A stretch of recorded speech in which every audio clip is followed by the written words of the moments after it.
Bonjour les amis, j'espère que vous allez bien. C'est le général Alligator, créateur de la mentalité Alligator. Les amis, restez scotchés, nous allons commencer la rubrique des témoignages. Et je tiens à rappeler ici que les témoignages ne sont pas faits pour décourager qui que ce soit, ne sont pas non plus faits pour gâcher le gagne-pain de certaines agences. Mais nous voulons que nos frères africains soient un peu plus éveillés, soient un peu plus informés et qu'ils fassent un peu plus attention, car ce n'est pas tout ce qui brille qui est de l'or. Ce n'est pas tout ce qui paraît facile qui est réellement facile.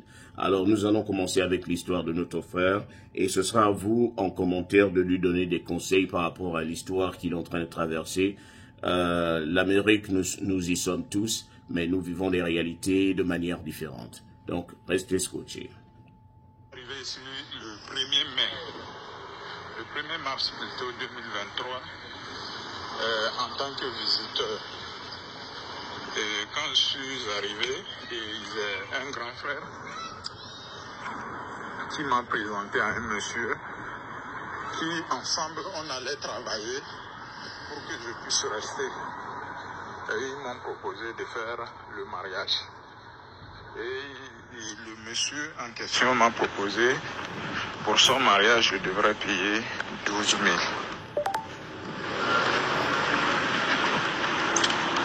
Au fait, avant qu'on arrive à là, j'étais accueilli par quelqu'un. Puisque quand j'ai demandé à visiter ici, bon, c'est un cousin plutôt qui allait m'accueillir à Maryland. Bon, compte tenu de la situation de rester, ce cousin m'a fait savoir que, bon, si je viens à Maryland, je ne pourrais pas travailler.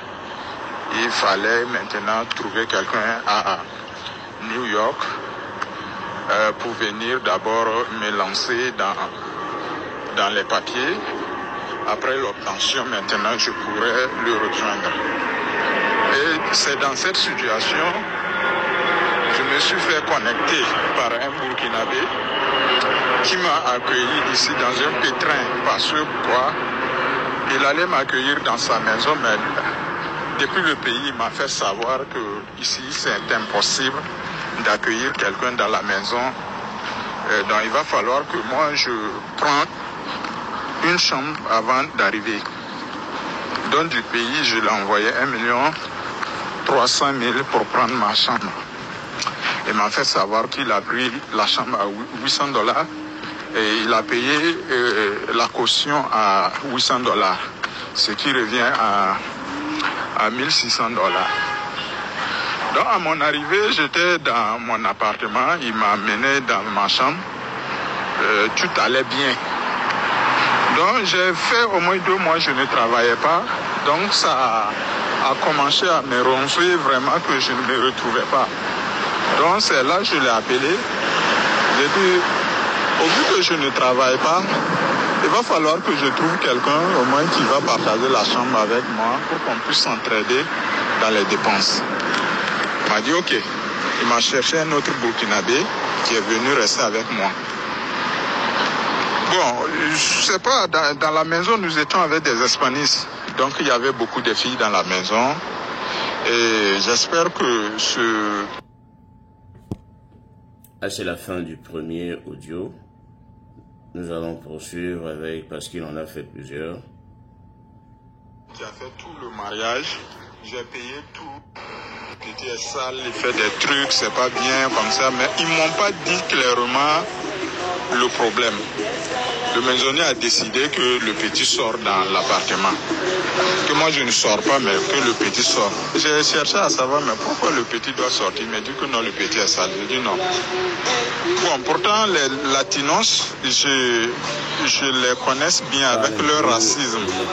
Donc j'ai dit au monsieur, si le petit doit sortir, moi aussi je dois le rejoindre. Parce que bon, si je reste seul dans l'appartement, je ne pourrai pas payer. Et c'est là, le monsieur m'a dit, ok, il n'y a pas de problème. Lui ne m'a pas renvoyé, mais si je veux sortir, il n'y a pas de problème.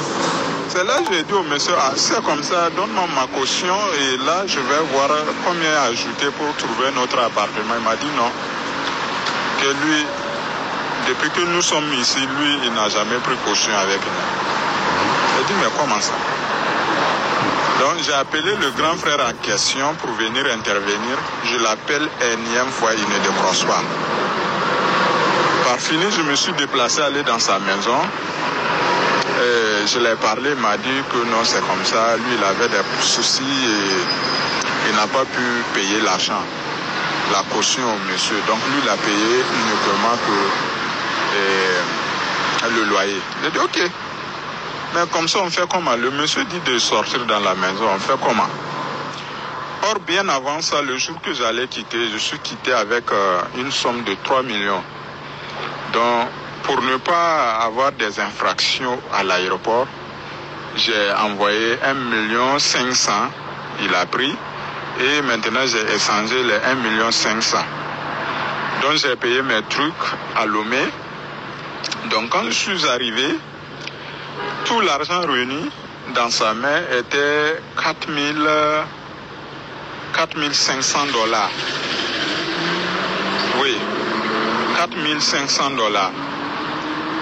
Donc, dans les 4,500 $, bon, je n'avais pas de compte, rien. J'étais obligé de prendre tout cet argent donné à ce monsieur, d'aller garder dans son compte. Donc, à chaque fois que j'avais besoin d'argent, j'allais chez lui, je prenais l'argent un peu, puisque je ne travaillais pas. Donc, je notais aussi, je prenais soin de noter combien j'ai pris avec lui et combien il restait avec lui. Donc, après tout, l'argent qui restait avec lui, j'ai fait 2 mois à la maison sans travailler. Il lui restait 3,200 $. Plus ma caution, le gars a pris pour dépenser sur sa femme à l'hôpital. Donc il m'a fait savoir, bon, en tant que musulman, lui, il a pris mon argent pour soigner sa femme. Donc quand il serait dispo, il va me faire signe pour qu'il puisse me verser mon argent restant. J'ai dit, mais ce n'est pas là le problème. Actuellement, nous sommes dehors. Et on cherche quelque part pour dormir d'abord. Il m'a dit que non, c'est comme ça, lui n'a rien. Et c'est là que je suis allé, par le biais d'un frère. Il nous a amené les Africains, ils nous ont accueillis là-bas. Et on est resté là-bas pour un bout de temps. Et ils m'ont cherché une application. C'est avec ça que j'ai travaillé un peu. Et pour pouvoir maintenant me loger encore à nouveau. Et encore avec ça, pour les histoires d'application même, j'ai un grand frère qui travaille au Gabon. J'ai appelé le grand frère et il m'a envoyé 700 000. Et l'argent est sorti ici, 1,100 $ ou bien quelque chose comme ça. Tout cet argent, le monsieur a pris parce que, bon, quand on allait envoyer l'argent sur son ID, c'est lui qui devrait prendre l'argent, me remettre. Il a pris l'argent, il a bouffé. Donc, quand lui, il a pris l'argent de l'application, au lieu de me donner, il est parti faire, lui, son application, puisque c'est un ancien, mais il n'avait pas de social. Lui aussi, il faisait des applications façon là pour s'en sortir. Donc il a pris l'argent, allait appliquer l'application à son nom. Il n'a même pas travaillé pendant 1 semaine et l'application est coupée. Et c'est là, un jour il m'a appelé que bon, ça fait au moins 2 mois que son social est sorti. Il m'a appelé comme son social est sorti et moi je fais un Instacart. Donc avec un Instacart, je rentre dans les stores pour choper. Donc il a fait vite, il a ouvert le Instacart et il m'a donné, comme lui il a l'argent, comme j'ai l'argent avec lui et il n'arrive pas à rembourser. Donc je vais travailler, au lieu de prendre le pourcentage, lui va me laisser le pourcentage en guise de pouvoir rembourser l'argent que j'ai sur lui comme une dette. Donc avec un Instacart, il faut travailler au moins 1 mois, 2 mois pour faire monter d'abord le level et commencer par faire de l'argent. Donc quand j'ai commencé à travailler, il m'a dit non, comme il est dans les difficultés maintenant, il va prendre le pourcentage, 15%. Et dès qu'il va se retrouver, puisqu'il veut rentrer dans un autre état, Dès qu'il va aller dans un autre État, et il va voir qu'est-ce qu'il faut faire pour me laisser maintenant la main, voir si je peux récupérer mon argent avec lui. Et c'est comme ça, quand j'ai fini de monter l'application, et il est parti dans un autre État, il m'a dit, bon, comme lui, il est parti dans un autre État, la situation est compliquée. Il va falloir que lui, il prenne son application pour se débrouiller là-bas d'abord parce qu'il n'a pas de quoi à faire. Donc il a changé le code, il a pris l'application avec mon argent, $300, jusqu'aujourd'hui, il ne m'a pas payé. Donc c'était juste pour, entre parenthèses, vous montrer que ici, les États-Unis, c'est d'abord le point de départ. Quand le point de départ est mal organisé ou bien quand tu tombes sur une mauvaise personne, vraiment tu vas te sentir malhonnête ou bien malheureux. Nous allons aborder la dernière partie.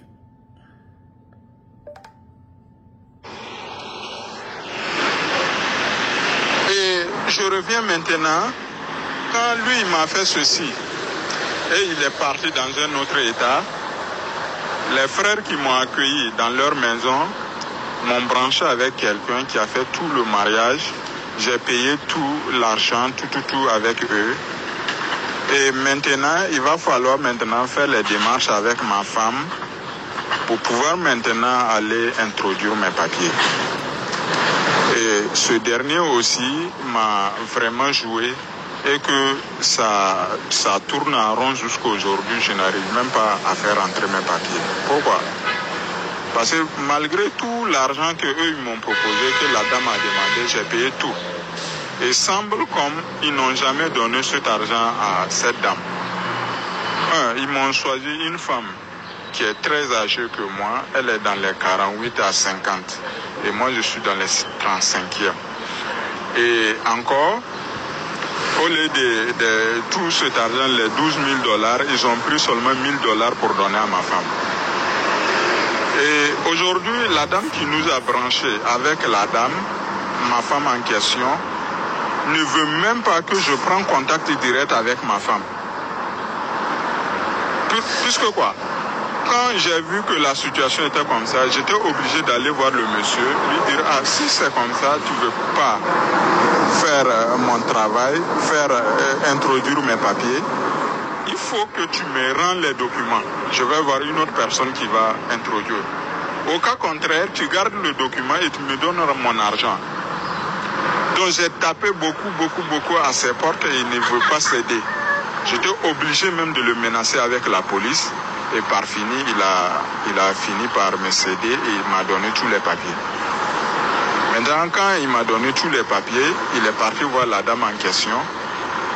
La dame en question, maintenant, ils ont sifflé maintenant dans les oreilles. Ils ont intimidé la femme et la dame veut s'éloigner avec moi. Et aujourd'hui, j'ai tous les documents de la dame, la naissance, son ID, tout. Maintenant, je ne sais pas comment faire pour rentrer mes documents. Puisque si je rentre le document et qu'on ne me donne pas les papiers directs et qu'il faut passer par une interview, je ne sais pas comment faire pour trouver ma femme. Alors que je vous parle même, je suis en route en train d'aller chez elle par surprise pour voir si je peux voir la dame seule pour lui expliquer la situation.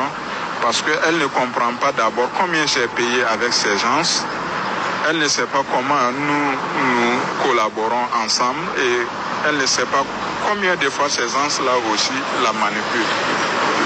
Donc c'était en grosso modo mon histoire et j'ai beaucoup sauté les détails puisque je suis un peu quelque part qu'il y a un peu du bruit et je ne suis pas à l'aise pour faire l'audio et j'ai essayé seulement juste comme je vous avais promis vous donner quelques petits détails pour aussi sensibiliser à nos frères qui viennent ici d'ouvrir les yeux, de ne pas être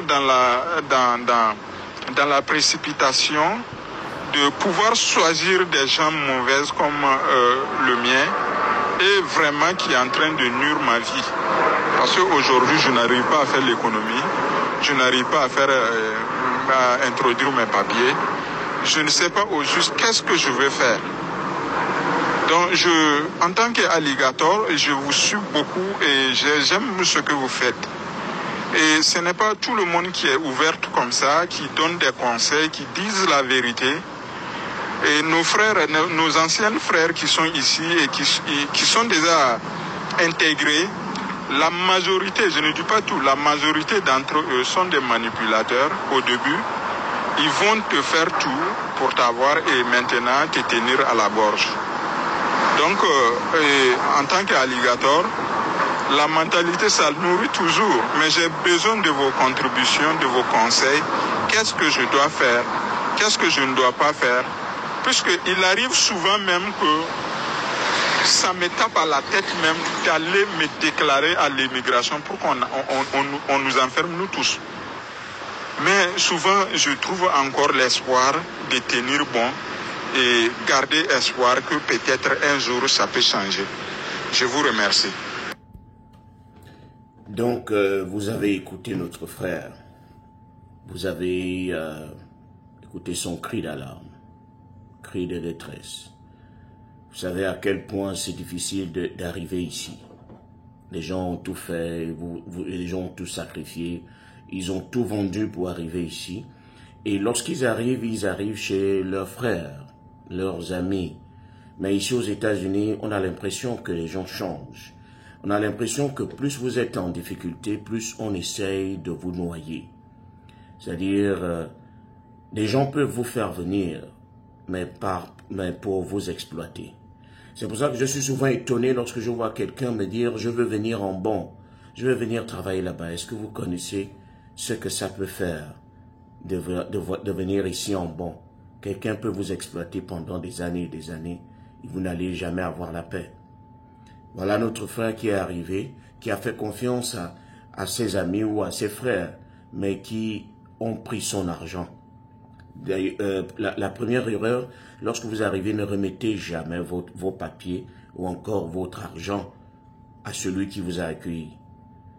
Si vous voulez contribuer, contribuez à la juste valeur. C'est-à-dire, vous êtes arrivé, vous êtes dans sa maison par exemple, contribuez. Si vous pouvez participer à la popote et autres, vous le faites. Mais ne remettez jamais tous vos papiers ou bien tout votre argent. Parfois, ça ne se passe pas bien. Donc, faites toujours attention lorsque vous arrivez. Pour notre frère, je tiens à te dire que, bon, je sais que tu es dans une mauvaise situation, je sais que tu as mal, je sais que tu essayes de sortir la tête de l'eau. Mais ce que je peux te conseiller, c'est que si tu vois que tu n'arrives pas à rentrer en contact avec la dame ou qu'elle refuse de t'accompagner, cherche les moyens pour divorcer et de repartir à zéro. L'essentiel, c'est que tu aies la santé et que tu essayes de te débrouiller comme tu as commencé à le faire.